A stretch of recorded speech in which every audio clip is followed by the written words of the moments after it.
Bueno, vamos a iniciar, hermanas, gracias a Dios por sus vidas. Vamos a tomar el tiempo primeramente para orar, pedirle al Señor que nos ayude, que nos bendiga, que nos fortalezca, que nos anime, que vivifique nuestra mente, nuestro ser para tener la capacidad no solamente de entender lo que vamos a hablar hoy, sino también para tener el deseo de practicarlo, porque mucho de lo que estamos viendo necesariamente tenemos que llevarlo a la práctica. Todo lo que vemos ciertamente y lo que aprendemos de la escritura es para vivir y practicarlo. Pero en este caso un mayor énfasis en poder realizar lo que es el evangelismo.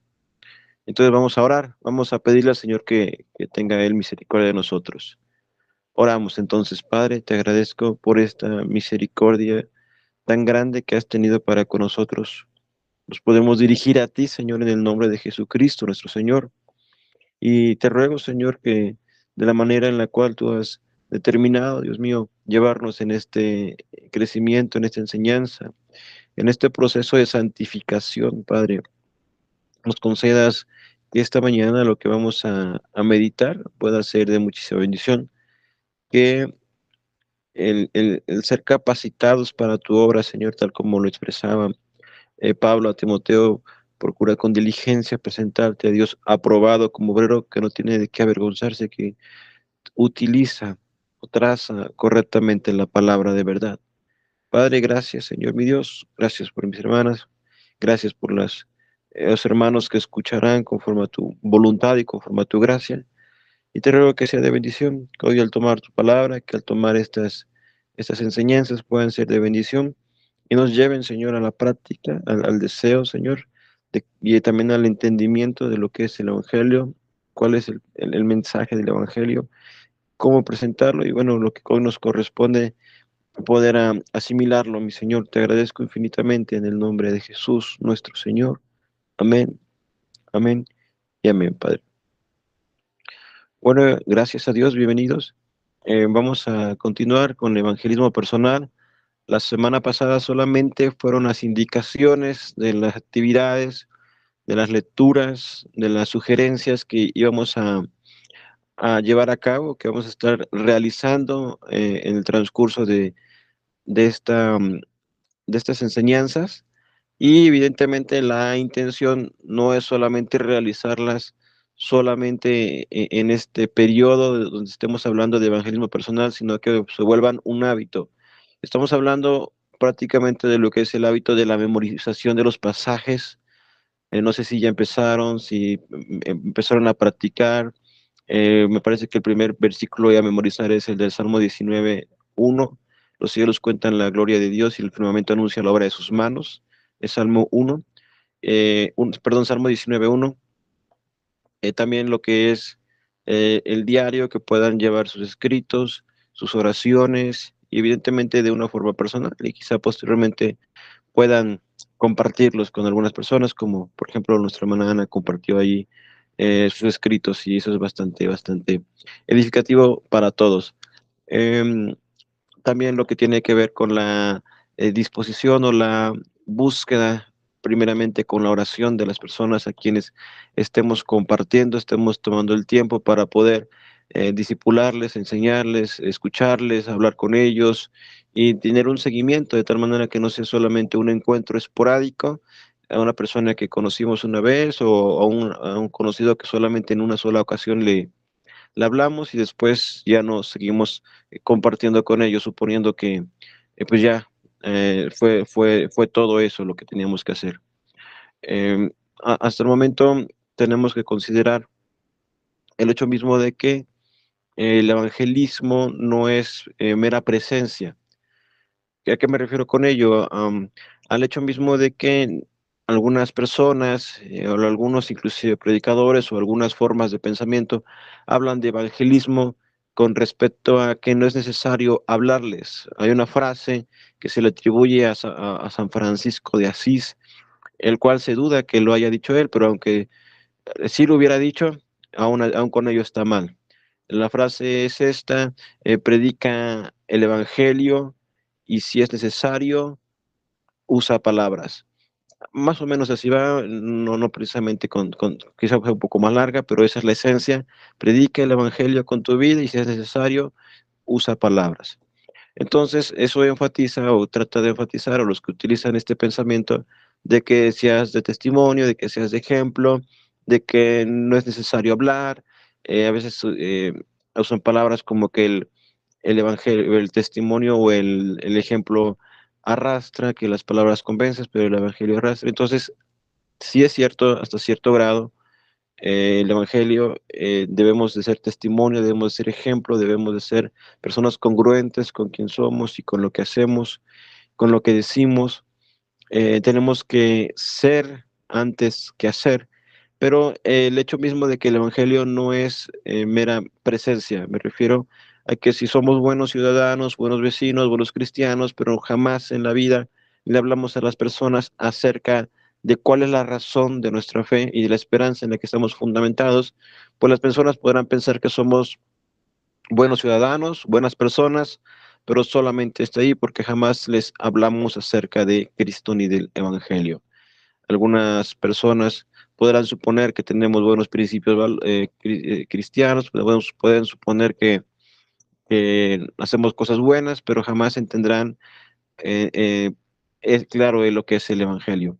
Y eso tiene que ver con el hecho mismo de que el Evangelio es un mensaje, es algo que se expresa con palabras y que necesariamente tenemos que hablarlo, tenemos que comunicarlo y que tenemos que tener esa primeramente entendimiento de lo que es el Evangelio. Recuerden que la palabra Evangelio, creo que todos lo sabemos, es buenas noticias o buenas nuevas. Entonces, las buenas noticias siempre son agradables de comunicar, siempre cuando hemos tenido la experiencia a lo largo de la vida de tener una buena noticia, comúnmente queremos comunicarla primeramente a las personas que amamos o que estimamos o que creemos que esa noticia será de agrado para ellos o será de bendición.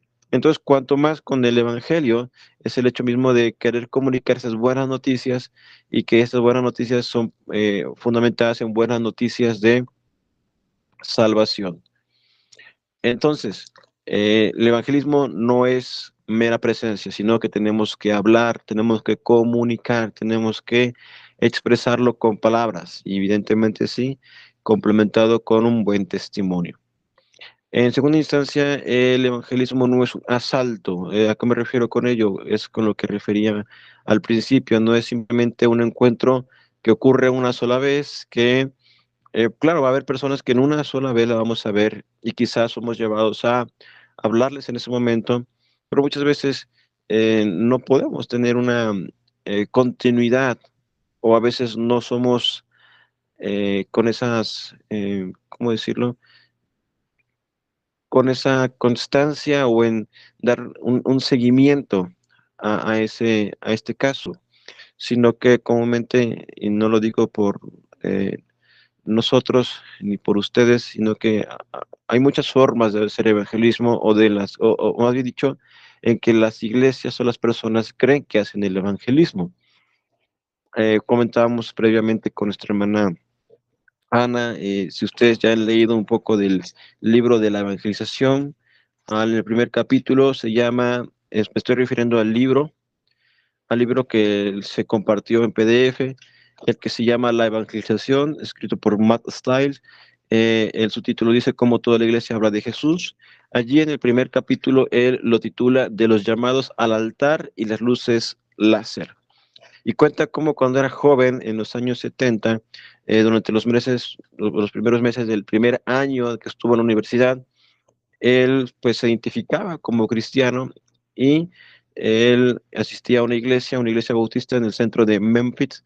Era, él era ahí describe cómo era su forma de vestir, o inclusive de cómo lucía en los años 70, que entendemos que de los años 60 a los 70 era una forma de vestir en la juventud muy peculiar, quizá con los pantalones acampanados, con los peinados afro. eh, bueno, son formas en las cuales lucían en aquel entonces las personas, pero él asiste a la iglesia, invita a un amigo que también empezaba a conocer o que estaba ya identificándose como cristiano, llegan a este lugar y bueno, al ser personas no tan conocidas o quizá no tan frecuentes, los toman como personas que iban por primera vez y lo que hacen después del mensaje, comúnmente como hoy se sigue haciendo en muchas iglesias, es pedirle a las personas que visitan por primera vez que pasen al frente y que quieran recibir a Jesús, al Señor.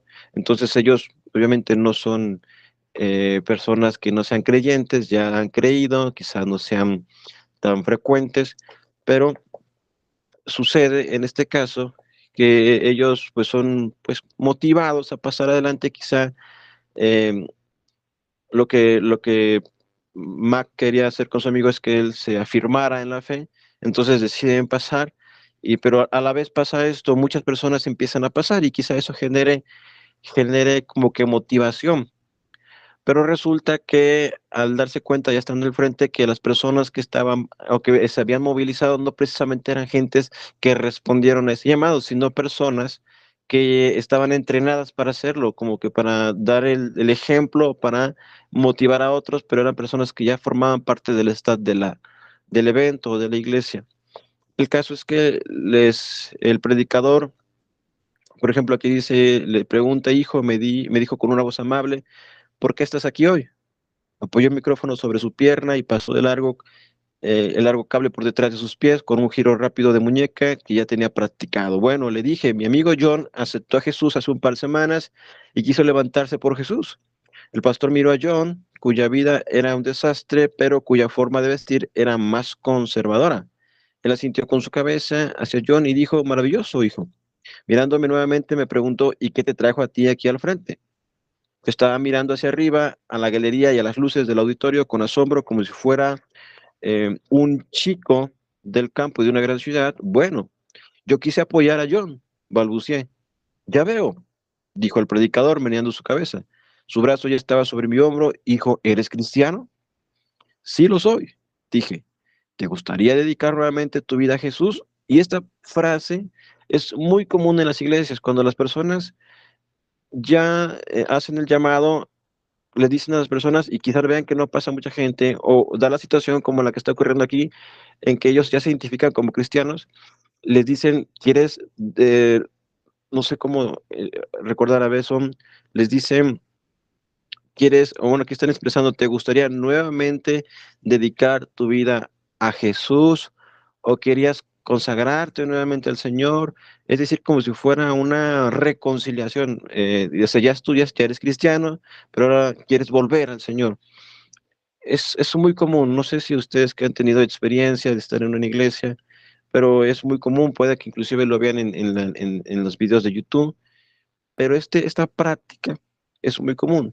Para empezar, los muchachos se identificaban como cristianos, y bueno, claro, no tenemos certeza, si de repente encontramos a una persona y nos dice soy cristiano, pues no tenemos, digamos, una garantía o certeza, suponemos que tendríamos que creerle porque nos lo está diciendo.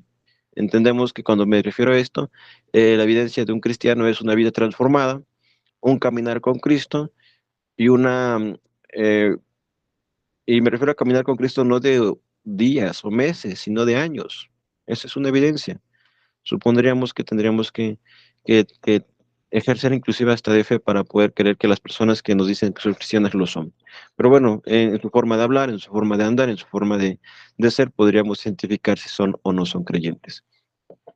Bueno, pero el punto aquí es que, dice más adelante, entonces el predicador acercó el micrófono a sus labios y miró también hacia la galería, localizó la cámara de televisión recientemente instalada y apuntó su mano abierta hacia ella. Eh, Me gustaría deciros a todos los que veis por televisión, ese es el diálogo del predicador en este caso, eh, me gustaría deciros a todos los que nos veis por televisión que estos dos jóvenes han venido a entregar sus vidas a Jesús. Puedes hacer lo mismo en tu casa ahora mismo, allá donde estés sentado. Luego termina esta narración diciendo, necesité años para entender lo que había sucedido. Y sigue con precisamente un subtítulo dentro del libro que dice que es la evangelización, que prácticamente es el tema que vamos a tratar hoy, que es realmente la evangelización. No sé si nuestra hermana Ana, me parece que ya leyó este capítulo, y me gustaría abordar la pregunta que está realizando aquí el autor de este libro, que dice, ¿hubo evangelización aquella mañana en la iglesia? Hermana Ana, quisiera comentarnos en base a su lectura y en base a su experiencia quizá. Realmente ese momento que acabamos de narrar o que leyó usted, ¿fue una evangelización? No, hermano, definitivamente no. Digo, por lo que yo he leído y por lo que estaba diciendo, ¿no? Como que ya era un escenario, ¿no? Ya un set con las personas que trabajaban ahí, ¿no? De hecho, me llama mucho la atención una palabra que yo desconocía, que es, por ejemplo, aquí lo dice, ¿no? Que cómo te manipulan con los ujieres, no sé si esté bien dicha la palabra, ujieres. Ujú. Sí, Ujieres, que son las personas que están empleadas, ¿no? Por decirlo así, dentro de la iglesia. Digo, muchas veces uno lo desconoce, pero es como que la motivación, eso es lo que yo voy entendiendo, ¿no? Esas personas están como de motivación, no porque realmente haya, como a veces nos quieren hacer creer, ¿no? No sé, una unción, muy espirituales, o sea, de cierto modo, perdón, hay mucha mentira a veces detrás de todo eso, ¿no? Eh, y, y es la palabra que yo encontré aquí, ¿no? Muchas veces, pues la manipulación o que juegan con nuestras emociones y con nuestros sentimientos. En el caso de lo que voy leyendo aquí, ¿no? De lo que experimentó el autor. sí, hermana. Hermana Tere, ¿algo que quiera comentar respecto a la narración o si tuvo oportunidad de leer esta parte del libro? Hermano, todavía no la he leído porque no la he impreso. Perdón. Sí, pero esa experiencia, hermana, que quizá le ha sido común en las iglesias, en donde las personas pasan al frente, vuelven a hacer un segundo, vamos a llamarle pacto de consagración, y donde, por ejemplo, comenta la hermana Ana, los sugieres se identifican, no se crean, pueden llamárseles servidores, algunas iglesias son servidores, otras iglesias son ujieres, son aquellas personas que reciben a las personas, que les buscan un asiento, que les atienden de alguna forma y que en este caso acompañan a aquellos que van a pasar adelante. ¿Sí ha sido parte de la experiencia esta práctica? Sí, hermano, y la verdad eso ya molesta mucho. Apenas fuimos a un servicio a Chicago y el pastor y todos su gente que le ayudan son como, el pastor parece un animador. Luego le voy a compartir algunas secciones de la prédica que dio. Y no una cosa, pero exagerada, igual así para que pasen al frente, lo mismo, hermano, así como un show. Ajá, ya no es todo como si de verdad, ya no lo hacen con este amor para alcanzar almas, sino para, yo no sé qué propósitos tienen, y claro que son malos. Bueno, algo que tenemos que reconocer es que muchos de nosotros venimos de ahí. Nosotros sabemos que el movimiento pentecostal es un movimiento que crece desde que se inició en el 1906, fue y es un movimiento de mucho crecimiento y que evidentemente tiene muchas prácticas que no son muy correctas y que sin embargo de forma soberana, de forma gloriosa, Dios teniendo el control, muchos de nosotros venimos a la fe en ese tipo de iglesias, en ese tipo de lugares. Aún Dios usando soberanamente estas circunstancias, por ejemplo, en el caso de Mac, el que está narrando aquí, él ahora es creyente, tiene una enseñanza llamándola de sana doctrina, es un ministro, y ahora escribe un libro precisamente acerca de la evangelización, pero él empieza en una iglesia así. Y muchos de nosotros, al menos yo también, empecé en una iglesia de este tipo, quizá no precisamente con esta práctica, pero sí con muchas otras deficiencias doctrinales.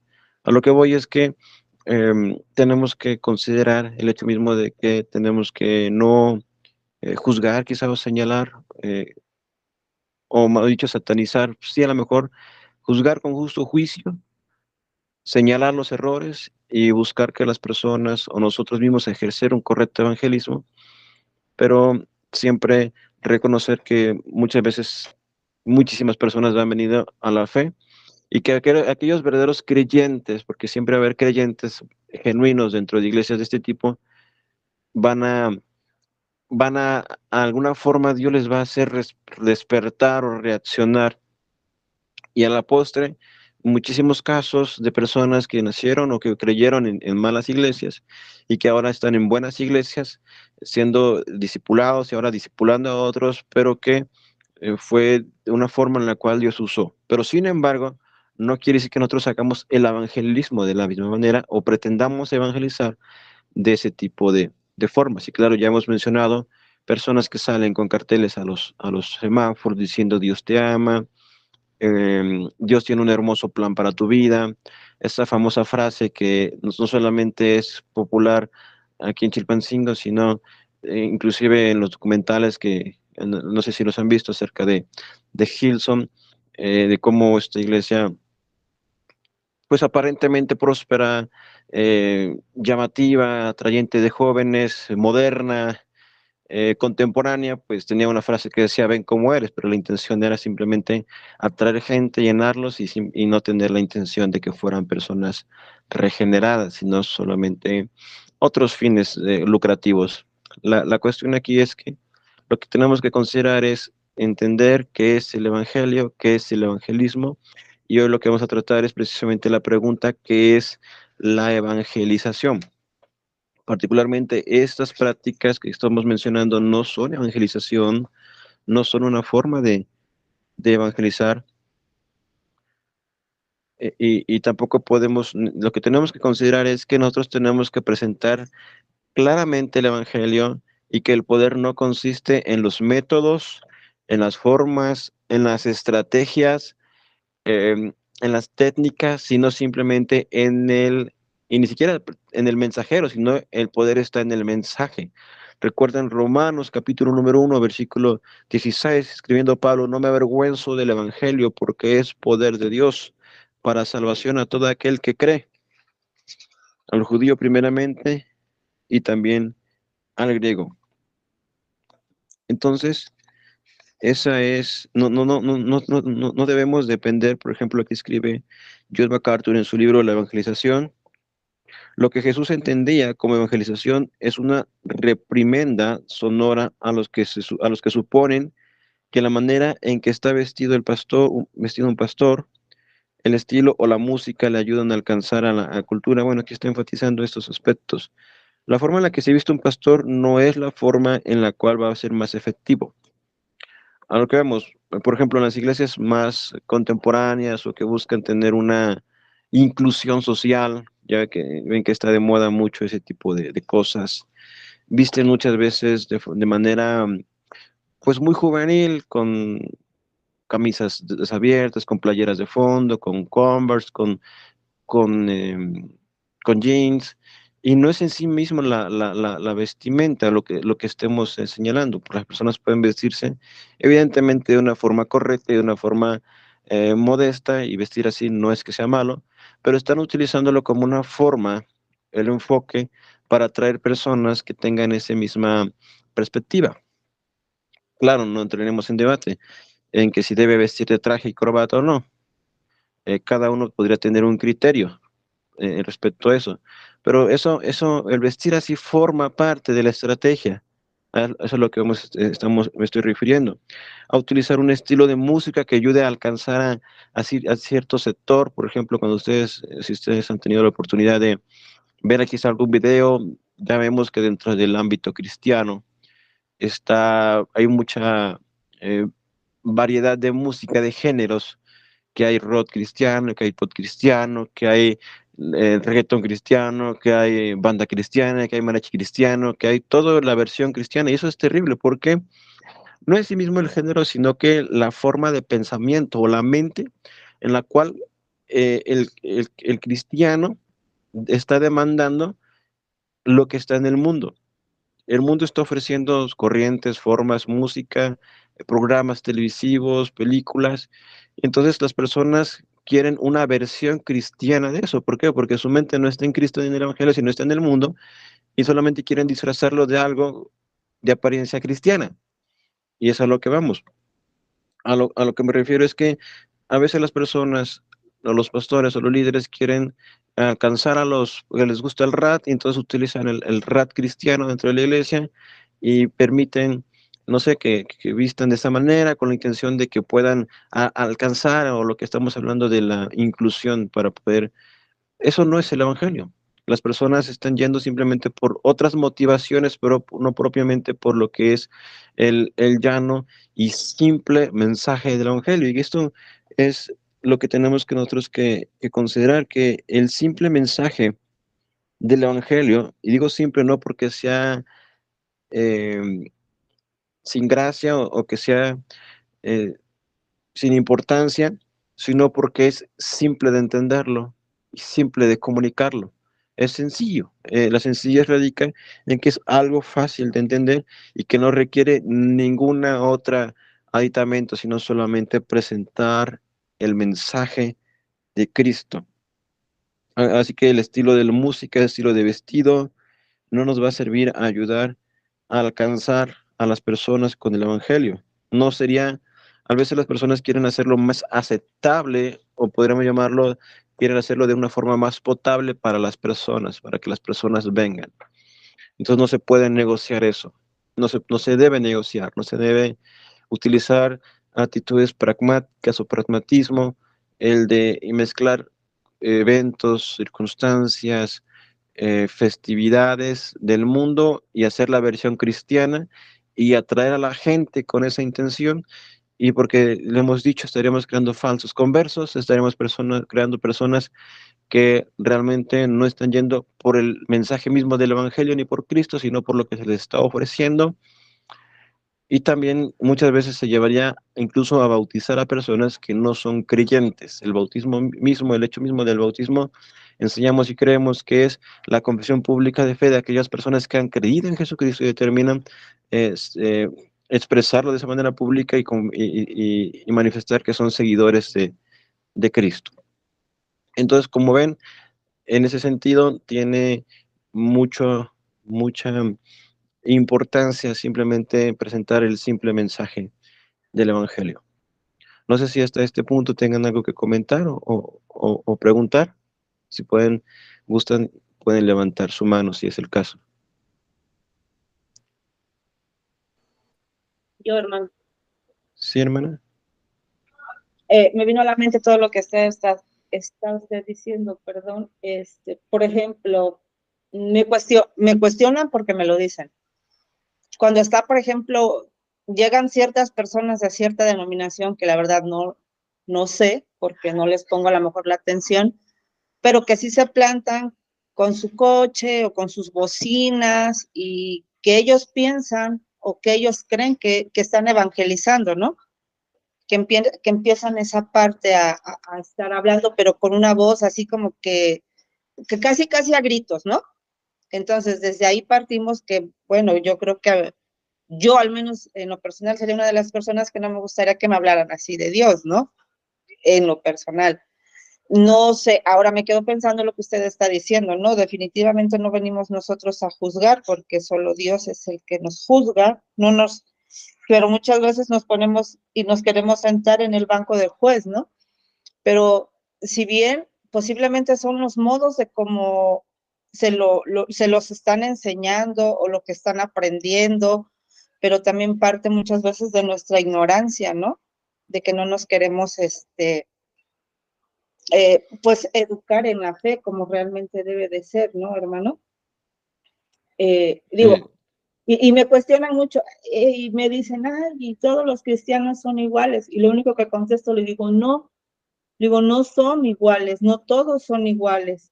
Ay, y me empiezan, ¿no? La cuestión es que por qué se dicen cristianos, unos de estos, unos del otro. Entonces, a veces es mejor pues no entrar en discusiones, ¿no?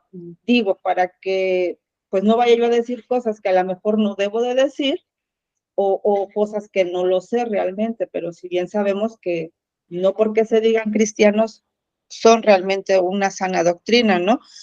Esa es una pregunta. Y la otra me quedaba pensando con lo de la música, ¿no? De las alabanzas. Sí, definitivamente yo he escuchado cosas que digo, pues no, ahora escuchaba yo el otro día y no porque yo la tenga, ¿no? Lo escuchaba que te salen eh, alabanzas en banda. Yo me quedé, padre, santo. Y me quedo pensando muchas veces en esas situaciones, ¿no? Que con todos los ritmos de música que hay, hermano, usted dice que es lo que queremos, o sea, que las queremos integrar, ¿no? Lo mundano lo queremos integrar, pero me quedo pensando también, existen tantos géneros de música muy bonitos que no podemos como que encasillar nada más un solo género. No sé si estoy bien o estoy mal en esa parte por pensar así. Como usted decía, es que eso no está a discusión, ¿no? Eso no se negocia. Entonces, la música que tenemos que escuchar tiene que ser solamente música muy sobria, por decirlo así, con todo respeto. No, sí, hermana, en cuanto a la primera pregunta, el primer comentario, sí hay personas o hermanos que tienen esa práctica, que también no es que sea mala, el llevar a un lugar público, que es una plaza o algún lugar concurrido, y con un micrófono y su bocina empezar a exponer un mensaje, una invitación a las personas. No considero que sea malo, creo que forma parte de la libertad de expresión y que debería ser respetable y aún también quizá admirable el que una persona tome una determinación o un grupo de personas de hacerlo. Más bien dicho, a veces llega a ser chocante para aquellas personas que les parece aversivo o que sienten ya un rechazo por ese tipo de práctica. Cierto, también tiene que ser, o tenemos que entender cómo es el mensaje que se está dando.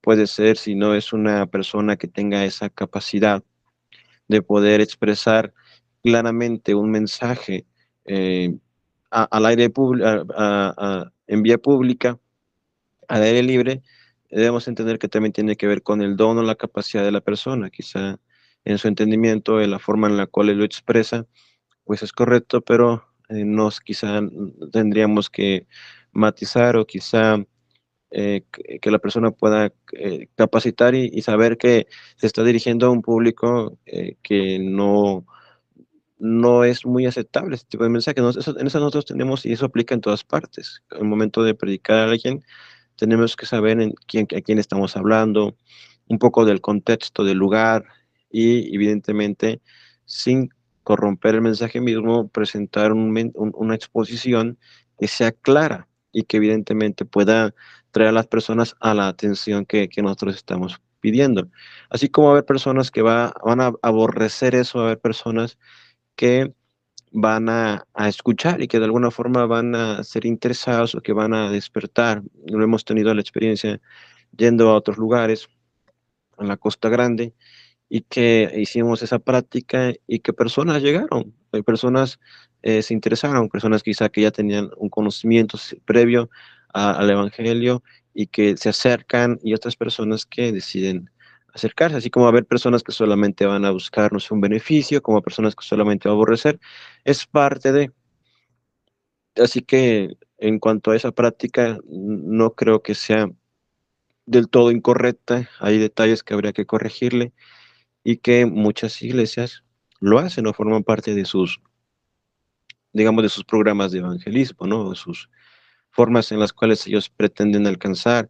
Otros pueden salir en las ciudades donde hay metros, salen a los metros, salen a los autobuses y comparten o buscan compartir, o como ya lo hemos dicho, personas que salen a tocar las puertas. Puede haber personas que digan, no, yo aborrezco que la gente esté en la calle molestando a las personas en sus casas, en su privacidad. Entonces tiene que ver más que nada con la misma persona que muchas veces muestra una aversión, no propiamente a la persona que está haciendo esa práctica, sino quizá muchas veces a lo que en su mente considera que debe ser o lo que es esta crítica a esta práctica o a las personas que lo hacen. En cuanto a si debemos solamente tener una música, ¿cómo se llama? Pues sobria, pues no realmente, pero sí eh, tendríamos que tener como filtro las motivaciones. Es decir, no, nosotros, al menos yo no estoy cerrado solamente a escuchar himnos. Es más, no escucho solamente himnos, si me gustan, los considero bastante edificativos, son himnos muy antiguos y que muchas veces incluso los mismos himnos son actualizados o modernizados a instrumentos modernos o a formas de interpretación que permiten que sean más aceptables a un público más o a una comunidad cristiana más actualizada. En su momento cada aspecto de la música ha sido muy influyente. Por ejemplo, Martín Lutero, él fue el primero que empieza a cambiar el famoso canto gregoriano que tenían las iglesias católicas, muy sobrio, muy solemne, sin ninguna matiz en cuanto a aspectos musicales, sino que él empieza, por ejemplo, a escribir himnos. Sebastian Bach, que también es un músico, un gran intérprete musical de 200 años después de Lutero, también él revoluciona un poco lo que es la música y su música siempre estaba enfocada a glorificar a Dios. Más bien dicho, tenemos que ver cuál es la intención o cuáles son las motivaciones. Por ejemplo, mucha gente dice, es que yo quiero que la música sea más movida, pero ¿cuál es la intención? Uno mismo tendría que autoexaminarme y qué es lo que me mueve, el ritmo, los géneros, el tipo o el estilo musical o propiamente es alabar a Dios. Entonces nosotros podemos alabar porque nosotros vivimos en una época más moderna que la que vivió Lutero, la que vivieron aquellos escritores de himnos, y ciertamente tendremos que ser testimonio y ejemplo y vivir en base a nuestra época. No podemos vivir anhelando los siglos pasados, sino que tenemos que centrarnos en la época en la que vivimos y en base a eso poder vivir una vida que glorifica a Dios. Tiene que ver mucho con las motivaciones. ¿Qué me motiva a mí a utilizar esta música? ¿Es la música que me gusta a mí? ¿Realmente es una música que está glorificando a Dios? ¿Realmente es una música que lleva a honrar al Señor? ¿O solamente es porque me agrada a mí o porque mueve las motivaciones de las personas? Y aquí es algo muy delicado y que tenemos que tener, bueno, es un tema bastante amplio en que nosotros tenemos que considerar que la música tiene una capacidad impresionante para mover las emociones de las personas. Entonces, las personas, la gente son muy fácilmente manipulables por medio de la música. Existen investigaciones científicas como la música tiene esa capacidad de influir en el ser humano, inclusive los instrumentos de percusión. Ustedes saben que por excelencia las tribus africanas tienen este género musical o ese instrumento, perdón, de tambores. Entonces, este tipo de sonidos llevado a una música o a una composición musical, pues está generando muchas veces euforia. Lo pueden ver en los conciertos de rock, como las personas empiezan a sacudir la cabeza, a tener un descontrol, y como también eso se ha llevado a las iglesias y es prácticamente lo mismo, pero la diferencia es que están dentro de una iglesia. Entonces aquí eso que está pasando en la iglesia es que es el Espíritu Santo, pero lo que está pasando allá en el concierto de rock, que prácticamente es la misma manifestación, no, acá no es el Espíritu Santo, aquí es los demonios, el descontrol, la euforia. En ese sentido nosotros tenemos que ser bastante meticulosos, orar a Dios y ver las motivaciones. Les digo, no es que solamente escuchen himnos. Yo creo que puedes desarrollar un criterio, una música que realmente honre y glorifica a Dios, que tampoco nos lleve a las emociones. En el caso, por ejemplo, de la iglesia de Hillsong. Si ustedes no conocen a Hillsong, pero me parece que es un grupo o una agrupación muy conocida, son iglesias que vienen de Australia, parte del movimiento carismático que se expanden no solamente en Australia, sino que se expanden a lo largo del mundo, principalmente en Estados Unidos, en las versiones en español, en Argentina, y que Hillsong es popular por su música. Sí, son iglesias, iniciaron como iglesias, pero Hillsong se conoce y se identifica por la música, no por los mensajes, ni sus predicaciones, ni su ortodoxia, ni su doctrina, sino por su música. Entonces, la música es una gran eh, herramienta o arma, de tal manera que inclusive dentro del documental, que ni siquiera es un documental que hacen cristianos en contra de Hillsong, sino es un documental que hace Discovery Channel en base a las manifestaciones o a los problemas o conflictos que se originan en esta iglesia, que está, son 3 episodios de este mini documental, en el cual testimonio de personas está ahí enfatizando que había días entre semana que solamente eran pruebas para ver cómo la gente reaccionaba a la música. Y nosotros escuchamos Hillsong. Hillsong es una música de mucha calidad y de mucha, quizás hasta doctrina, perdón, letra que puede ser correctamente teológica, pero que la intención con la cual se realizó, se creó, era simplemente el de manipular a las personas, influirlas a ciertas cosas. Ustedes saben también que al final de los cultos, algunas iglesias empiezan a tocar el piano, otras todo el mensaje están tocando el piano con esa intención de generar un ambiente en el cual las personas y el predicador, con el énfasis que sabemos que muchas veces utilizan, empiezan a hablar o a dirigir su exposición, su oratoria, de una forma que eso esté trabajando en las mentes de las personas.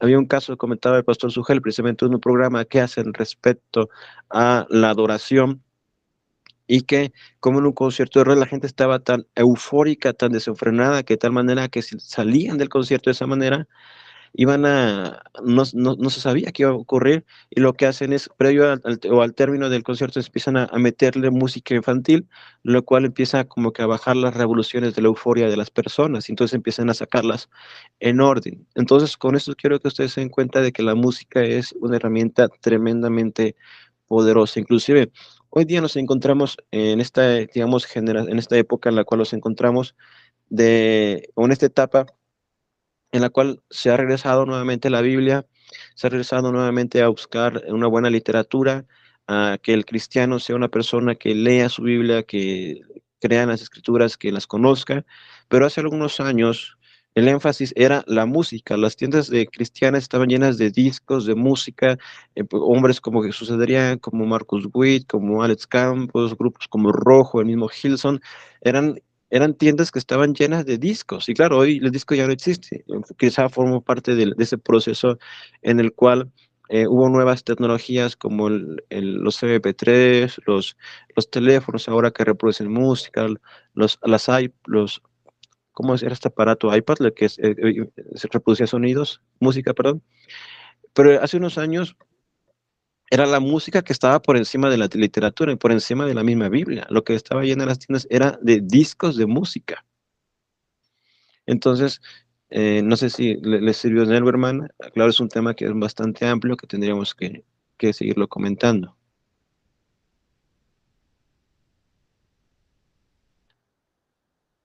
Sí, hermana Ana.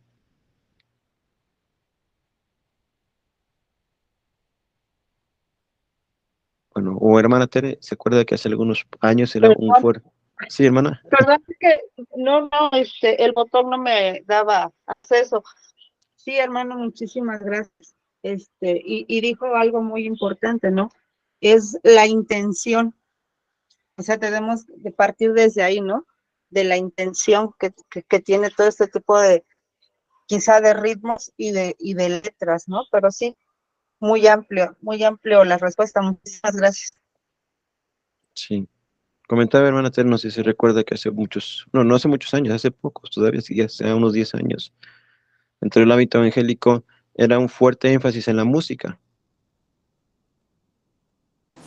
Sí, hermano, y hasta hoy en estos tiempos, y tiene la razón, cuando nosotros llegamos al evangelio, llegamos igual en esas iglesias, pero yo cuando entré la primera vez, yo sentí algo que no me gustó en la música, como que había algo raro, hermano.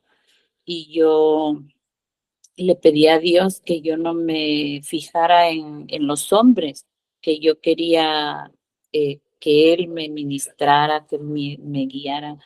Y a lo mejor por eso sigo aquí en su camino, porque si yo me hubiera fijado en el hombre, hermano, ¿sabe dónde estaría? Que yo le aplaudiera todo a los pastores, a los ministros. Gracias a Dios que no. Sí, gracias a Dios.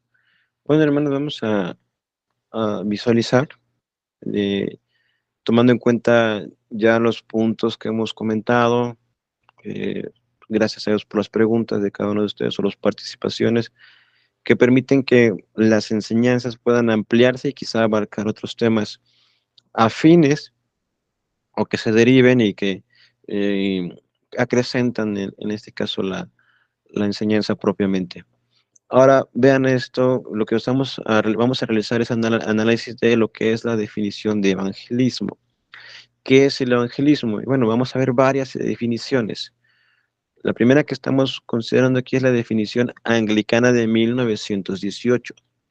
La iglesia anglicana es la iglesia de Inglaterra, la que se deriva evidentemente de Enrique VIII, que se quería divorciar de su esposa para casarse con Ana Bolena. Entonces, como el Papa no le autorizaba el divorcio, porque también no solamente por aspectos de la iglesia, sino por aspectos también políticos, porque su esposa Catalina era era de España, entonces eso crearía un conflicto político que era bastante, digamos, complicado.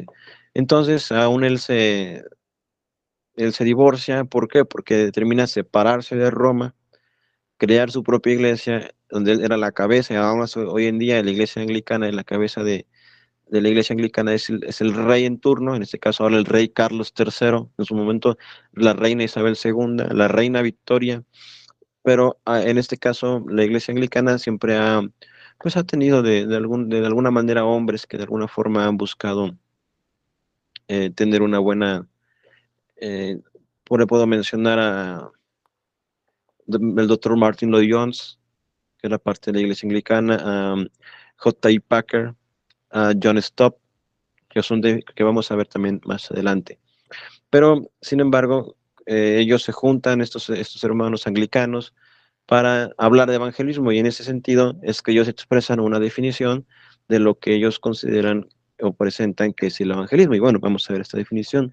Dice, evangelizar es presentar a Cristo Jesús en el poder del Espíritu Santo, tal forma que los hombres pongan su confianza en Dios por medio de él, aceptándole como su Salvador y sirviéndole como Rey en la comunión de su iglesia.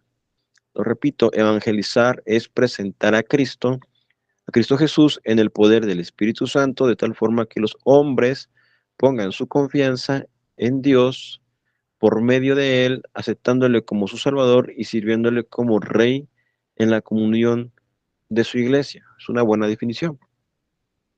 Habla acerca de presentar a Cristo Jesús, de presentarlo en el poder del Espíritu Santo, con la intención de que las personas pongan su confianza en Dios por medio de él, aceptándole como su Salvador. Realmente esa es la intención, que las personas puedan reaccionar, creer, escuchar y en consecuencia venir a la fe y aceptarle como su Salvador y sirviéndole como Rey en la comunión de su iglesia.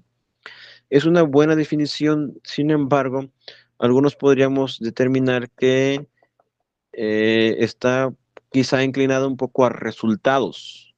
¿A qué me refiero? Tendríamos que identificar si la evangelización se trata de proclamación o de resultados, porque podemos decir que nosotros podemos estar constantemente compartiendo el evangelio a otras personas, pero que no propiamente son personas que responden de forma correcta. Entonces, no estamos haciendo evangelismo si las personas no están creyendo. Y tenemos que considerar el hecho mismo de que la tendencia va a ser de que las personas, la mayor parte de las veces van a rechazar. Lo comentábamos hace rato con el hecho mismo de las personas que salen y predican públicamente por medio de un micrófono, de una bocina. La mayor parte de las personas va a ver raro, va a ver extraño, va a aborrecer ese tipo de práctica. Va a haber unos pocos que sí van a creer. Y entonces, no fue efectivo el evangelismo. Tenemos que considerar que el evangelismo es más una proclamación. Claro, es algo que vamos a ir trabajando en las siguientes enseñanzas, pero se trata más que nada en una proclamación, en una comunicación del mensaje, en ser un heraldo, comunicar fielmente, eficazmente el mensaje del Evangelio. Y bueno, vamos a ver otras definiciones que nos van a abrir un poco más el panorama. Pero al momento es esta definición anglicana de 1918, es presentar a Cristo, según esta definición, presentar a Cristo Jesús en el poder del Espíritu Santo, de tal forma que los hombres pongan su confianza en Dios. Eso es lo que queremos, eso es lo que buscamos, eso es lo que deseamos, pero no propiamente podemos evaluar evangelización en base a los resultados, sino a una proclamación. El pacto de Lausana en una ciudad suiza en el 1974, algunas iglesias evangélicas se juntan para igualmente definir qué es evangelismo. Muchas, o quizá gran cantidad de autores hoy en día utilizan esta definición del pacto de Lausana para expresar lo que es el evangelio, o qué es evangelizar, perdón. Entonces, evangelizar es difundir las buenas nuevas de que Jesucristo murió por nuestros pecados, fue resucitado de entre los muertos de acuerdo a las Escrituras, y ahora, como el reinante Señor, ofrece el perdón de pecados y el regalo libertador del Espíritu a todos los que se arrepienten y creen. Es una buena definición. ¿Por qué? Porque esta definición incluye muchos aspectos propiamente de lo que es el Evangelio. Expresa diciendo difundir las buenas nuevas. A ver si puedo. Acá está.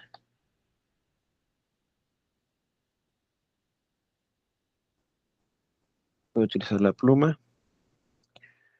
Empieza diciendo buenas nuevas. Ahí ya empezamos con una buena. Recuerdan que esto propiamente es lo que es evangelio, buenas noticias. Y se está hablando de difundir.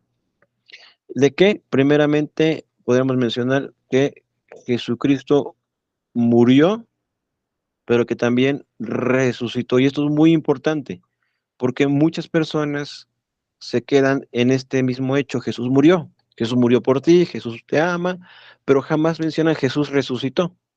Suponemos que algunas personas lo toman como que por default, que saben que resucitó.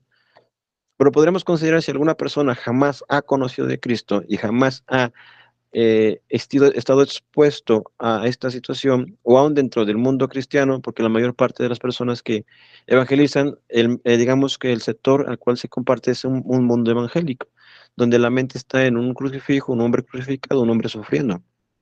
Entonces nunca se olviden de que el evangelio tiene que ser consistente y que tenemos que entender que esas buenas nuevas consisten en que Jesús murió, pero no se quedó allí. Jesús resucitó. Jesús no se quedó en la tumba. Jesús fue alguien que resucitó.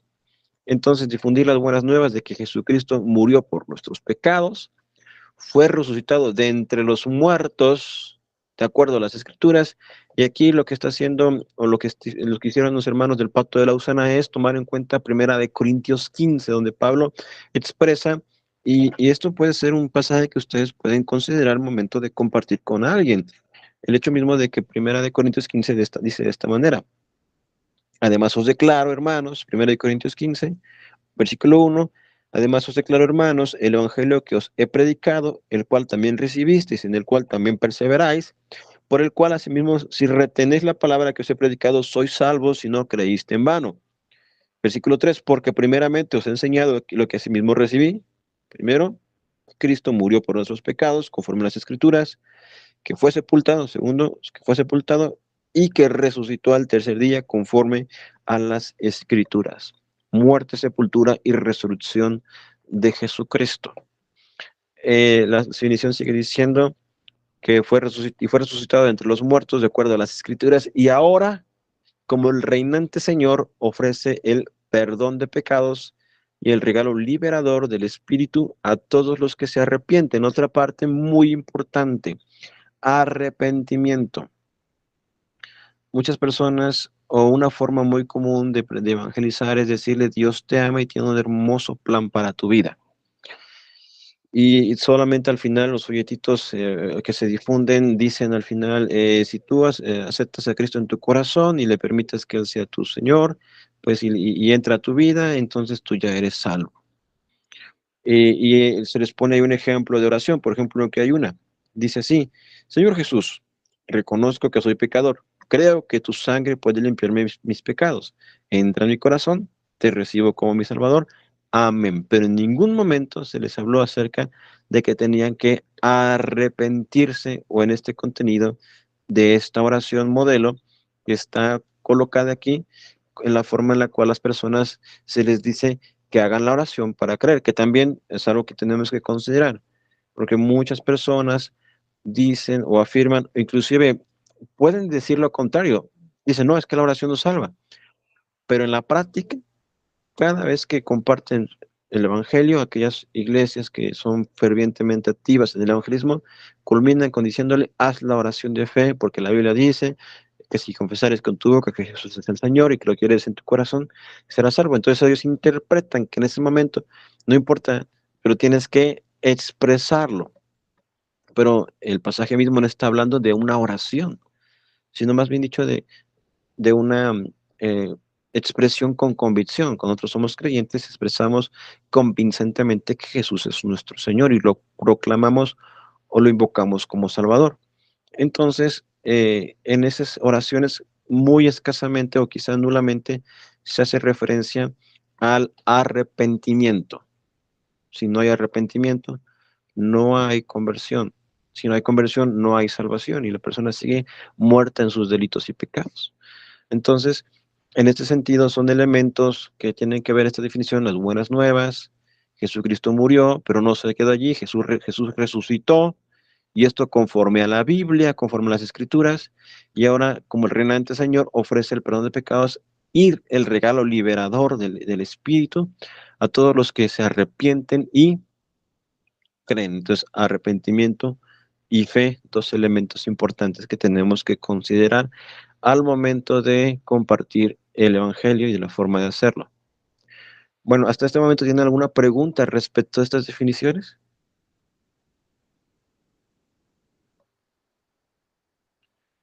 Pueden hablar o si quieren levantar la mano.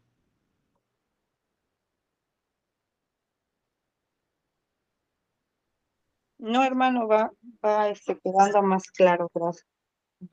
Bueno, esta definición es una definición muy corta, muy sencilla, no me recuerdo si ya se la había compartido, pero según D.T. Niles, el evangelismo es un mendigo diciéndole a otro mendigo dónde conseguir pan. Y bueno, esta definición enfatiza mucho el hecho mismo de que nosotros no somos mejores que las personas que están sin Cristo. Nosotros igualmente somos personas en esa misma condición, pero que por gracia hemos sido rescatadas. Y esto tiene que enfatizar mucho la humildad. Nosotros seguimos siendo pecadores. A veces las personas se molestan, es que como él se cree muy justo, muy santo, muy íntegro, y utilizan expresiones como santurrón o ese tipo de cosas, porque a veces las personas se llega a presentar el evangelio de una forma en la cual se toma a las demás personas como, como terriblemente pecadoras. Y aunque es cierto, lo cierto es que también nosotros lo somos.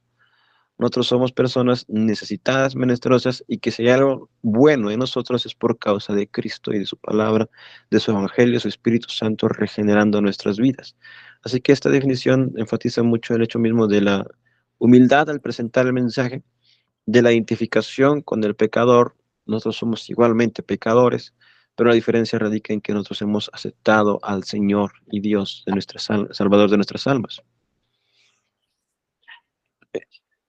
Entonces, acá está el hecho mismo de que, dice esta definición de evangelismo, es un mendigo diciéndole a otro mendigo dónde conseguir pan. Vente, guachi. Otra definición.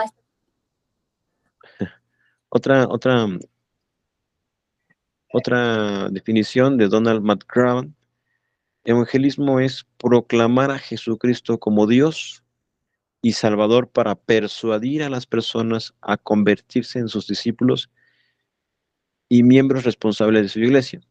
Lo repito, evangelismo es proclamar, aquí empieza o está la palabra que estábamos comentando hace rato, el de proclamar, anunciar, a Jesucristo como Dios y Salvador, para esta palabra persuadir, también es interesante, a las personas a convertirse, y también es interesante la palabra discípulos,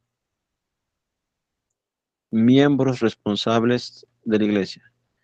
Esta definición también es interesante, vale la pena analizarla. Aquí define el evangelismo como una proclamación a Jesucristo como Dios y Salvador. Para persuadir, lo he mencionado, no se trata de manipular a las personas, tratar de controlarlas emocionalmente, condicionarles respecto a su salvación, sino simplemente presentar argumentos verídicos, evidencia contundente de lo que realmente es la condición del ser humano, del hombre caído, de la necesidad de Cristo, de su condición caída, de la salvación que radica solamente en la persona de Cristo, es persuadir a las personas. A veces los jóvenes o los hijos cometen errores y los padres, cuando ya están en una edad quizá de juventud o quizás son independientes, ya no pueden tomar decisiones por los hijos, y sabemos que el hijo quizás está errando. Nuestra tarea no sería en este caso controlar y obligarlo, sino sería persuadirle a que sea o se vaya en una dirección que consideramos es la más adecuada. Recuerden que en la etapa de la educación de los hijos, cuando son niños, somos sus autoridades.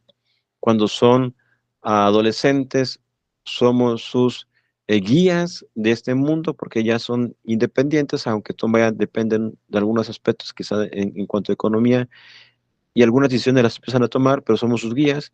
Y cuando ellos ya son jóvenes o son adultos, simplemente somos sus consejeros, o el padre sería el consejero, ya no puede, y claro, quizá influir. Y en ese sentido es que también se llega a la persuasión, a persuadir a alguien a tomar una decisión en base, en este caso, a venir al arrepentimiento y la fe en el Señor Jesucristo. Persuadir a las personas a convertirse en, y otra cosa importante, sus discípulos. Recuerden que el mandato de Mateo 28:18 es ir y hacer discípulos a todas las naciones. Es decir, somos llamados a hacer discípulos, a que la gente se convierta, no de nosotros, no discípulos nuestros, sino discípulos de Jesucristo. De ahí se basa el hecho mismo de cuando Pablo le dice a Timoteo: busca hombres fieles que sean idóneos también para enseñar a otros. Y esa es la forma en la cual el Evangelio y la Iglesia se ha expandido desde el siglo I hasta nuestras fechas, por medio de discipular a las personas, hacerlas discípulos de Cristo. Y el evangelismo es la primera parte del discipulado. Es decir, con eso me refiero que no es un solo encuentro esporádico en el cual las personas comienzan a creer solamente, quizá puede ser influyente en alguna forma, puede persuadirnos puede persuadir a las personas, pero el hecho mismo es que tenemos que tener un discipulado. Regresando un poco al ejemplo del libro, en la introducción habla acerca de cómo otro predicador llamado David Platt visita la iglesia donde estaba Matt Stiles sirviendo, y se encuentra ahí en unas conversaciones con personas que son de cultura hindú, y que él se empieza a preguntar: ¿cómo llegaste aquí? Por ejemplo, es en la página número 17, y entonces empieza diciendo así: hola, me llamo Abdul, me dijo un hombre, crecí siendo musulmán, pero hace un par de años Dios me salvó por su gracia de mis pecados y de mí mismo por medio de Cristo. Maravilloso, respondí. ¿Cómo oíste del Evangelio? Responde Abdul: a través de mi amistad con Matt. Dijo Abdul: me preguntó un día si quería leer con él el Evangelio de San Marcos. Le dije que sí, y en cuestión de meses el Espíritu Santo había abierto mi corazón para que creyera. Luego me encontré con otro hombre, quien se presentó a sí mismo. Hey, soy Rajesh. Fui hindú toda mi vida hasta que alguien me invitó a esta iglesia. No sabía nada acerca del cristianismo hasta que llegué aquí, pero Mac y otras personas comenzaron a reunirse conmigo y a mostrarme quién es Cristo y lo que él ha hecho. Me sentí agobiado, pero después de explorar muchas preguntas que le hice a Mac, confié en Cristo para mi salvación. Detrás de Abdul y Rajesh estaba Mateo. Mateo me dijo: crecí como cristiano nominal, sin una relación con Cristo. Pero el año pasado Dios abrió mis ojos para que pudiera ver lo que realmente significa confiar en Cristo. Me arrepentí de mis pecados y creí en Cristo. Déjame adivinar, le dije, Mac te trajo a Cristo, ¿verdad? No, me dijo Mateo. Abdul y Rajesh lo hicieron. Ellos pasaron horas conmigo en la escritura mostrándome lo que significa seguir a Cristo. Entonces Mateo me preguntó, ¿puedo presentarte a Esteban? Es un amigo mío que está explorando el cristianismo y vino conmigo a la iglesia esta mañana. Entonces, algo que en este caso fue medular, fue el hecho mismo que las personas, pensando por Matt y trabajando con Abdul, con Rajesh, con Mateo, es que cada uno de ellos en su momento pasaron tiempo con las personas, se sentaron, leyeron juntos, aclararon dudas, perdón, de las preguntas que tenían. Entonces, se dan cuenta cómo el evangelismo no puede ser simplemente un encuentro casual. Claro, Dios puede hacer algo soberano, pero la tendencia es, inclusive la enseñanza del mismo Señor, es pasar tiempo discipulando. El Señor discipuló a estos hombres, a estos 12, pasó tiempo con ellos, caminó con ellos, los encomendó a la enseñanza, les instruyó personalmente, les aclaraba las parábolas, dormían en los lugares donde ellos llegaban, era el libre, es decir, pasó tiempo moldeando a Cristo y abriendo las escrituras. Entonces, este es un perfecto modelo de lo que podemos hacer y de lo que es propiamente el evangelismo, porque las personas a la primera no van a captar. Quizá, como les digo, soberanamente Dios puede hacer que las personas a primera entiendan, pero no es la tendencia. La tendencia es que nosotros tenemos que sentarnos, pasar tiempo con las personas, disipularles. De ahí el hecho mismo de que les propuse, o la propuesta era que el libro, bueno, en este caso, si no tienen el libro, en este mismo material, al final aparecen unos pasajes de la escritura para un esquema del evangelio. Y ustedes pueden quizá, si lo quieren, sentarse con alguien y ir leyendo los pasajes y en base a los versículos que están memorizando, que si ustedes se acuerdan, tienen la misma estructura que esto. Hay versículos que hablan de Dios, versículos que hablan del hombre, versículos que hablan de Cristo, o pueden hacer esto, sentarse con ellos y leer el Evangelio de Marcos, por ejemplo, el Evangelio de Juan. De tal manera que estamos constantemente trabajando con las personas. Por eso les dije la semana pasada que el evangelismo repercutía tiempo, repercutía esfuerzo, repercutía estudio y repercutía oración.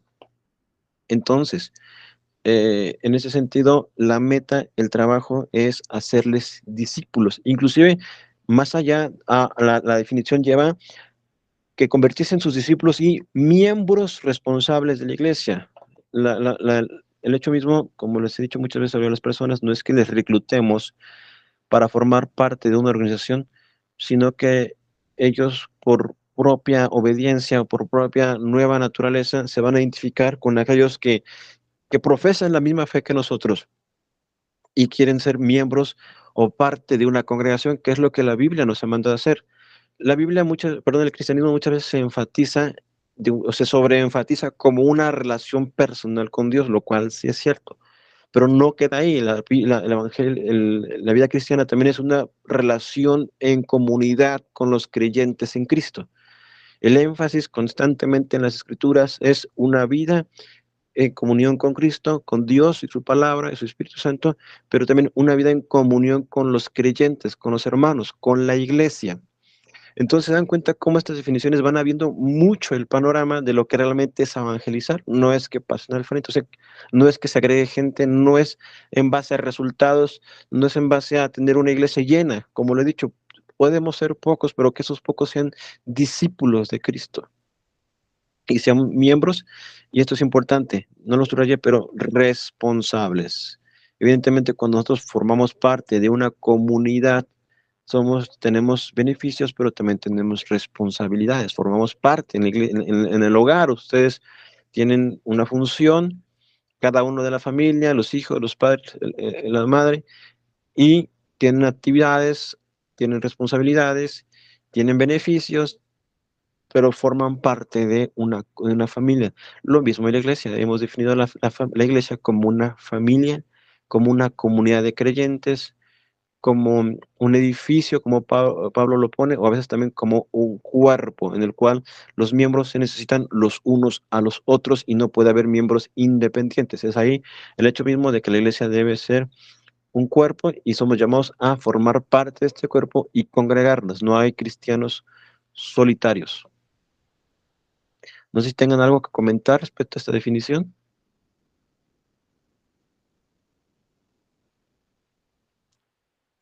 Hermano, nada, usted siempre amplía mis expectativas.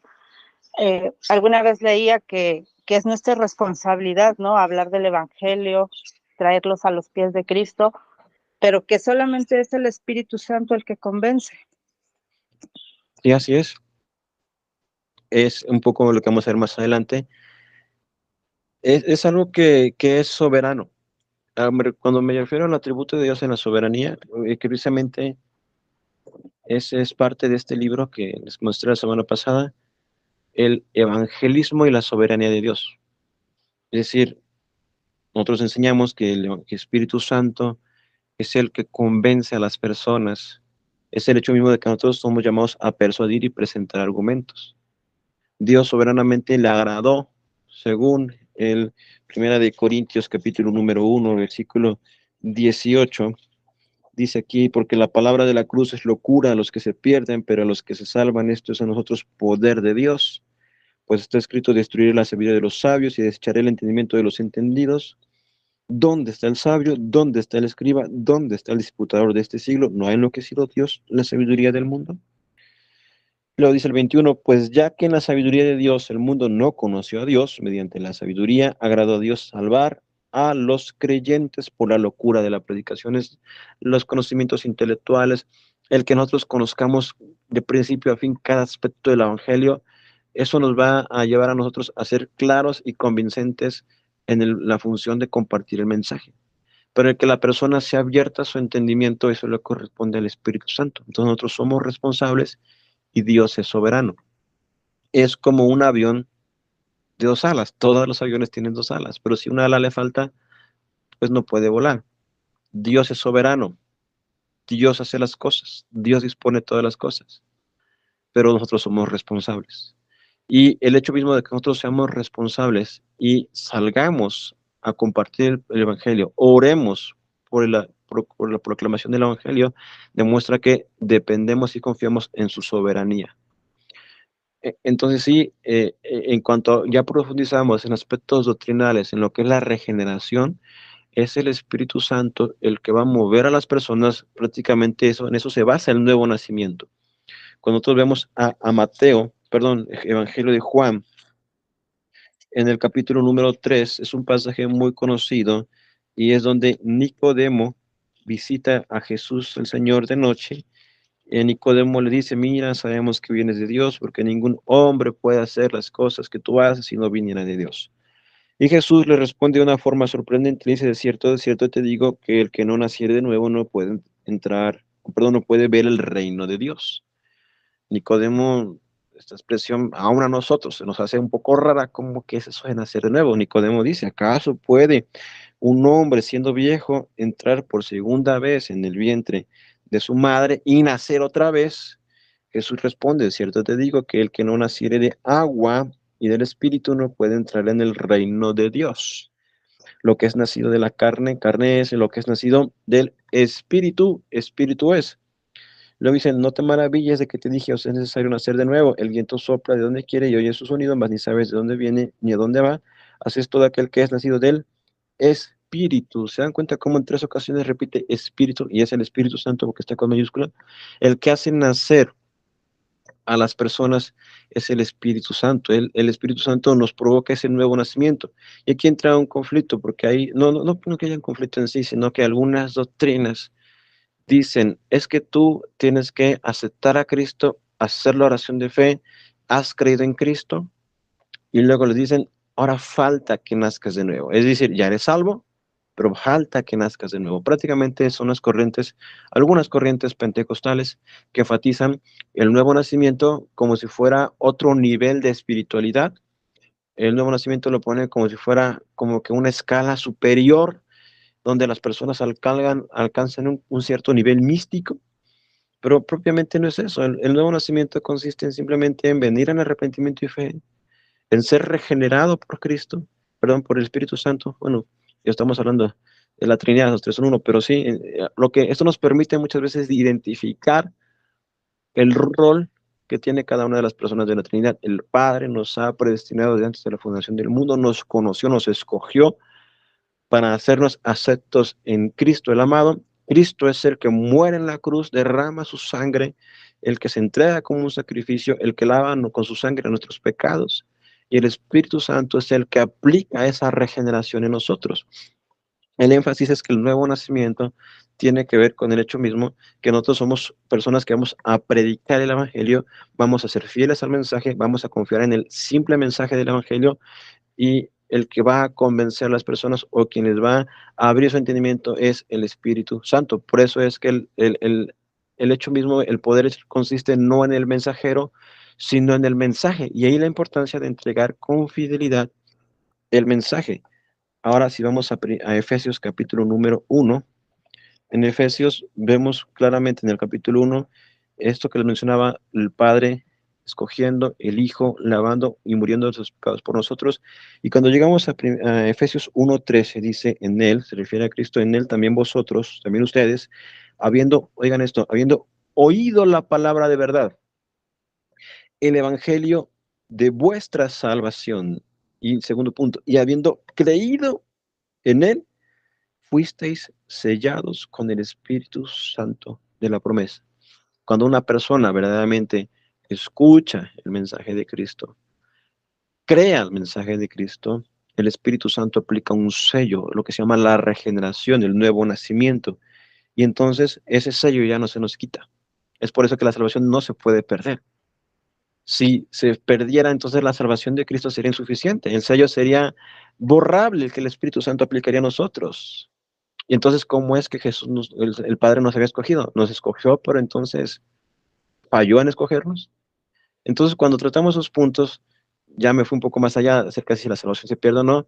La salvación no se pierde porque toda esa doctrina de la predestinación, del Dios escogiéndonos antes de la fundación del mundo, y el Hijo muriendo por nosotros, y el Espíritu aplicándose el sello, se derruba. Ni el Espíritu Santo es suficiente, ni el Hijo es tan poderoso para limpiar su sangre, tan gloriosa para limpiarlo, ni el Padre para escogernos. ¿Se dan cuenta cómo se derriba todo eso?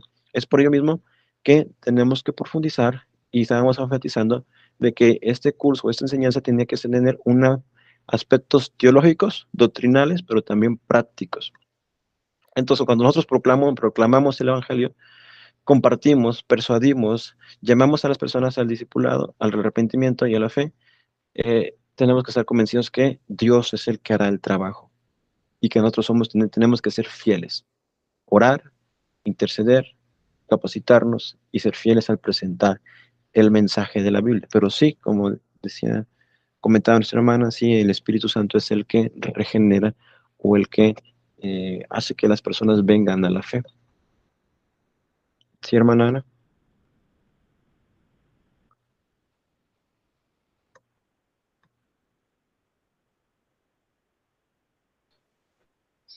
Sí, hermano, muchas gracias por ampliar el aspecto. Gracias. Sí. Esto es interesante, hermanos, porque también es muy importante lo que comentan. Porque existen la creencia, bueno, existen doctrinas en las cuales se afirma que la salvación es sinergista. Sinergia es un conjunto de fuerzas o de elementos que enfocan hacia un punto. Pero la salvación no es sinergista. ¿A qué me refiero con esto? A veces las personas, o más bien dicho, las doctrinas que se predican, y por eso es el llamado al altar, por eso es que te dicen, haz la oración de fe, porque consideran que se basa en la decisión de la persona. Y esto es una doctrina que se ha debatido muy antiguamente, desde los primeros siglos, en el hecho mismo de que ¿es Dios quien escoge a las personas y regenera completamente al hombre y le convence, o es el hombre eligiendo a Dios y decidiendo que ser cristiano o no? Comúnmente ustedes sabrán que hay personas que te dicen, toma tu decisión por Cristo. y claro, son cosas que a veces podemos emplear, pero el énfasis radica en el hecho mismo de que estas personas creen que es el ser humano el que decide creer en Cristo o decide rechazarlo. Esto forma parte, si quisiéramos ponerle nombres a estas entendimiento, ya les hablé del sinergismo. El sinergismo es, bueno, soy yo, hombre, tomando mi decisión, y es Dios que le doy permiso para que me regenere. Es ahí donde las personas dicen, no, es que Dios es un caballero y Dios no va a obligar a nadie a hacer lo que no quiera, que no es bíblico. Dios no es hombre, no es caballero, Dios es Dios. Y Dios nos puede salvar.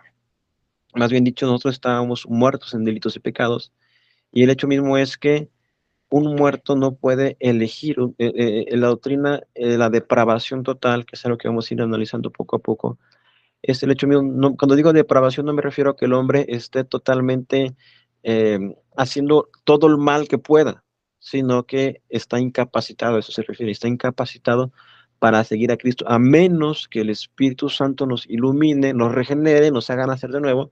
Es que nosotros venimos a comprender, a entender y a venir a una nueva condición, un nuevo nacimiento. La otra postura es el monergismo. El monergismo es que Dios me regenera completamente. Él me salva, Él me escogió, Él me salvó, Él me regeneró, y es toda la gloria para Él. Es donde nosotros consideramos que Dios, si me ha traído la fe, Él me ha salvado totalmente. No es que yo contribuya a mi salvación. Eso fue un debate entre Agustín de Hipona, según la doctrina que postuló, evidentemente derivada de los escritos del apóstol Pablo. Hemos visto el texto de Efesios, hemos visto el pasaje de Juan, y el énfasis es que es Dios regenerando a las personas, que son llevadas a decidir en base a Cristo, pero aún el que yo decida es algo que el Espíritu Santo provocó en mí. Y cuando las personas creen en eso, ellos apelan a lo que se llama el libre albedrío, y donde dicen, no, es que cada hombre es libre de decidir. Si tú crees, es porque tú decidiste. Si tú no crees, es porque decidiste rechazarlo. Y en ese sentido, es Dios quien ha regenerado a nosotros. La postura que, en este caso, la doctrina como tal, es que Dios es soberano y en su soberanía nos salva.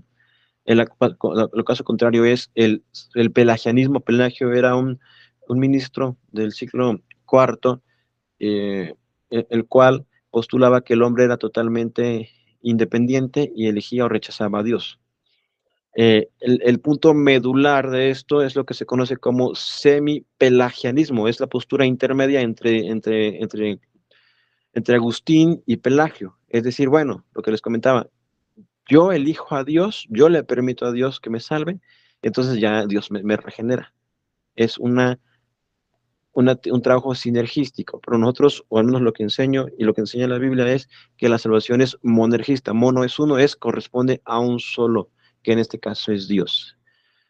Y en ese sentido es importante, en ese sentido, entender que el Espíritu Santo nos regenera, nos convence, y lo que les compartía de la responsabilidad de nosotros, de predicar y evangelizar en base a la confianza de que Dios es soberano y Él sabe a los que ha de salvar, y que nuestro trabajo es proclamar. Por eso ahí se enfatiza mucho más el sentido de que el evangelismo se basa más que nada en una proclamación más que en resultados, porque va a haber personas que no van a aceptar y hay personas que sí van a aceptar, pero nosotros simplemente tenemos que proclamar, anunciar.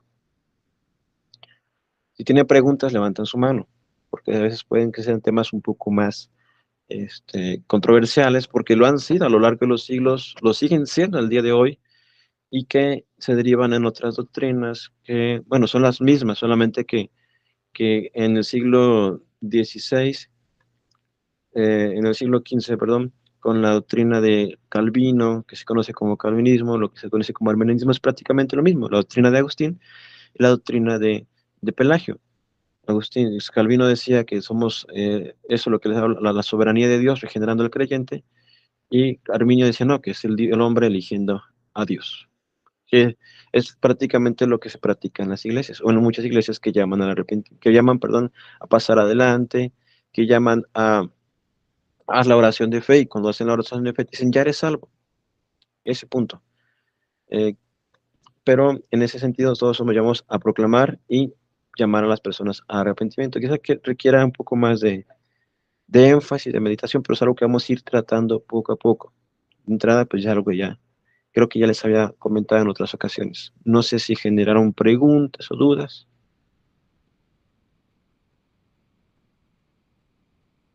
No, hermano, gracias.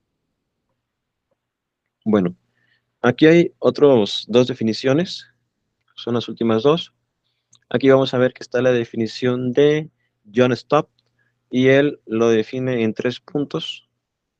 Esos 3 puntos es el primero, dice, la naturaleza de la evangelización es la comunicación de las buenas nuevas. Primer punto, la evangelización, perdón, la naturaleza de la evangelización es la comunicación de las buenas nuevas, de las buenas noticias. Segundo punto, el propósito es dar a las personas una oportunidad válida de aceptar a Jesucristo. El propósito es darle, perdón, a las personas una oportunidad válida de aceptar a Jesucristo. Tercer punto, la meta, lo que esperamos que suceda y que está fuera de nuestro control, que es lo que les venía comentando. La meta, lo que esperamos que suceda y que está fuera de nuestro control es persuadir hombres y mujeres a aceptar a Jesucristo como Señor y Salvador y servirle en la comunión de la iglesia. Otra vez la importancia de que la meta es, al final de cuentas, que las personas puedan formar parte de la iglesia de Cristo y participar en la comunión. Son 3 puntos que me parecen bastante buenos, los de John Stott, para enfatizar cuáles son la naturaleza, el propósito y la meta, en este caso, del evangelismo. La última definición que vamos a ver es la de Timothy. Realmente no puedo pronunciar este apellido todavía, pero él lo define así: es el compasivo compartir de las buenas nuevas de Jesucristo con los perdidos en el poder del Espíritu Santo. Y aquí está interesante, él menciona así: en el poder del Espíritu Santo. Habla acerca de hacerlo de forma compasiva y evidentemente enfatizando un propósito de de llevarlos a Cristo como Señor y Salvador, para que ellos a su vez lo compartan con otros, que es prácticamente lo que se hace en la comunión de la iglesia, que otros, cuando han venido a la fe, puedan seguir haciendo, de tal manera que es un trabajo que nunca se acaba el hecho mismo de que puedan venir, que la iglesia siga predicando, siga evangelizando, nunca debe de acabar, el proceso que nunca se acaba, seguir predicando enfáticamente el evangelio de Jesucristo. Bueno, este es el fin de la presentación y creo que hasta el momento es suficiente. Hemos hablado cosas muy importantes y que espero que de entrada, en este paso a paso que vamos, estas definiciones nos queden claras, nos ayuden a entender qué es evangelismo y posteriormente para ir entendiendo cómo hacer el evangelismo. En la siguiente clase, en la siguiente enseñanza, vamos a enfatizarnos a entender qué es el evangelio, para que nosotros podamos estar convencidos del evangelio. Y claro, nosotros podemos estar convencidos, pero quizás se nos dificulte cómo exponerlo. Vamos a utilizar el libro de Paul Washer para poder ir entendiendo en qué consiste el evangelio. Y solamente para adelantarles, el hecho mismo es que para poder entender qué es el evangelio y cómo entenderlo, tendríamos que considerar a conocer a Dios, porque desafortunadamente muchas personas tienen un concepto propio de quién es Dios y no pueden eh, equilibrar el hecho mismo de que Dios es justo. Entonces vamos a ver esos puntos donde la Biblia afirma que Dios es amor, es algo que nosotros sabemos, que Dios es santo, pero que también es Dios justo, y cómo equilibrar su amor con la justicia. Si se acuerdan, hay un pasaje que dicen que Dios es fiel y justo para perdonar, pero fíjense, fiel y justo. ¿Por qué no fiel y misericordioso? No, fiel y justo. Es decir, que el Señor no tomará por inocente al culpable, que todos tenemos que venir a evidentemente juicio de Dios. Inclusive si ustedes quisieran adelantar un poquito en Romanos capítulo número 2, si ustedes quieren leerlo, es una recomendación, inclusive los vamos a pedir como tarea que lean la epístola a los Romanos. Allí Pablo nos empieza hablando del Evangelio, nos dice que el Evangelio es poder de Dios, que Él no se avergüenza del Evangelio, y cuando empieza aclarando qué es el Evangelio, dice, porque la ira de Dios, en el capítulo 1, versículo 18, porque la ira de Dios. Pablo no empieza diciendo, Dios tiene un hermoso plan para tu vida, Dios te ama, Dios quiere bendecirte. Lo que Pablo empieza diciendo es, porque la ira de Dios se revela desde el cielo contra toda impiedad e injusticia de los hombres que detienen con injusticia la verdad de Dios. Lo que Pablo empieza enfatizando es la injusticia y la justicia y cómo Dios ejercerá justicia, y la justicia tendrá que ver cómo Él ejerce disciplina hacia el hombre pecador. Y para entender mucho más las buenas noticias tendríamos que entender estas malas noticias. Dios está airado con la humanidad. Pero es algo que vamos a ver la próxima semana. Bueno, perdón, primeramente el jueves. Les había anunciado que este jueves vamos a estar a la misma hora, 10 de la mañana. Primeramente os podamos estar a tiempo. Si tienen algún inconveniente, me lo notifican para poder ver qué podemos hacer. Y si no, estemos a las 10 de la mañana con el favor de Dios. ¿Tienen alguna pregunta, algo que comentar?